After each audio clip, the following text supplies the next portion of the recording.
যোৱা দুদিন আগত ৰকিবুল হুছেইন ইয়াত আহি এটা কথা কৈছিল যে হাৰিয়ানাৰ নিৰ্বাচনৰ পিছত মুখ্যমন্ত্ৰী সলনি হ'ব, গতিকে কি কয় গোটেই কথাটো? ইতিমধ্যে মই ৰকিবুল হুছেইন ডাঙৰীয়াৰ যি মন্তব্য কৰিছে সেই মন্তব্যৰ আমি ৰিয়েকশ্যনটো দিছোঁ। কিছু সময়ৰ আগত পুথিমাৰীত এখন সভা আছিল, তাতে আমি এই ৰিয়েকশ্যনটো দিছোঁ। এই ৰকিবুল হুছেইন ডাঙৰীয়া তেওঁ নিজৰ দলটো ঠিক কৰক।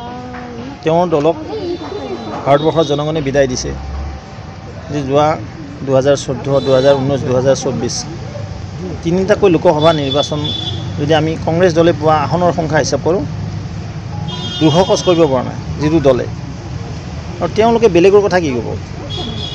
কেৱল তেওঁলোকে এটা নেৰেটিভ বিল্ড আপ কৰাৰ কাৰণে চেষ্টা কৰি আছে, কেনেকৈ বিমৰ্ষ সৃষ্টি কৰি শাসনটো ল'ব পাৰি, শোষণ কৰাৰ কাৰণে, দুৰ্নীতি কৰাৰ কাৰণে, ভ্ৰষ্টাচাৰ কৰাৰ কাৰণে।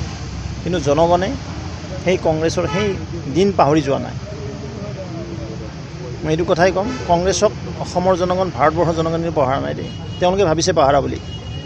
তেওঁলোকৰ যিটো দুৰ্নীতি, সীমাহীন দুৰ্নীতি, সীমাহীন ভ্ৰষ্টাচাৰ, সেই ৰাকেশ পালৰ সৃষ্টি পৃষ্ঠপোষক কংগ্ৰেছ দল, এই কথা কিয় পাহৰি যাব জনগণে?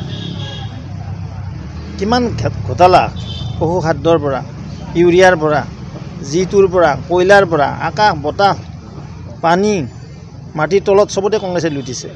আৰু সেই কংগ্ৰেছ দলক আস্থাত নলয়, বিশ্বাসত নলয়। আৰু সেইকাৰণে কংগ্ৰেছৰ অৱস্থা এনেকুৱা আছে। কংগ্ৰেছে সেইকাৰণে বহুবল কিয় কৰিছে, ক'ত কি বগী ফুৰে হিচাপেই নাই। তেওঁ পাহৰি গৈছে তেওঁ কোন দলৰ মানুহ।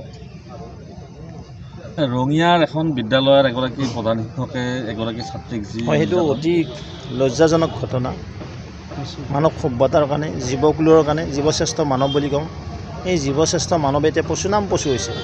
সংস্কৃতত কৈছোঁ যে পশুতকৈ অধম এজন শিক্ষকে যেতিয়া নিজৰ স্কুলৰ ছাত্ৰীক মলাষ্টেশ্যন কৰিব, ইয়াত পৰা কিবা লজ্জাজনক ঘটনা আছে নেকি?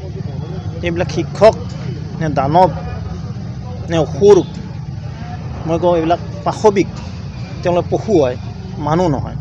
শিক্ষকৰতো যোগ্যতা নায়েই। কোনে শিক্ষক চাকৰি দিছিল মই নাজানো, যাৰ কাৰণে এজনী ছাত্ৰীয়ে, কণমানি ছাত্ৰী তাকো স্কুলত যোৱা বন্ধ কৰি দিছে। মাক দেউতাকৰ ওচৰত কান্দে।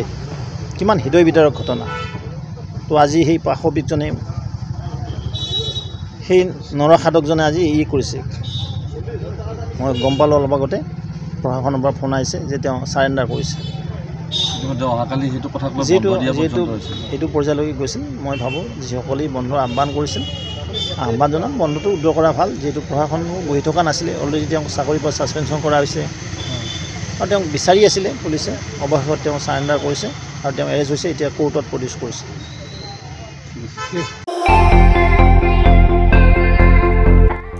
আপুনিও ভুগিছে নেকি গেছৰ সমস্যাত? গেছ আৰু লিভাৰ ৰিলেটেড সকলো সমস্যাৰ একমাত্ৰ সমাধান গেষ্ট্ৰচিটি। বডজম, এচিডিটি, ফেটি লিভাৰ, পাইলছকে আদি কৰি ভিন্ন গেছৰ সমস্যাৰ সমাধানৰ বাবে কেৱল আপোনাৰ কাষত গেষ্ট্ৰচিটি।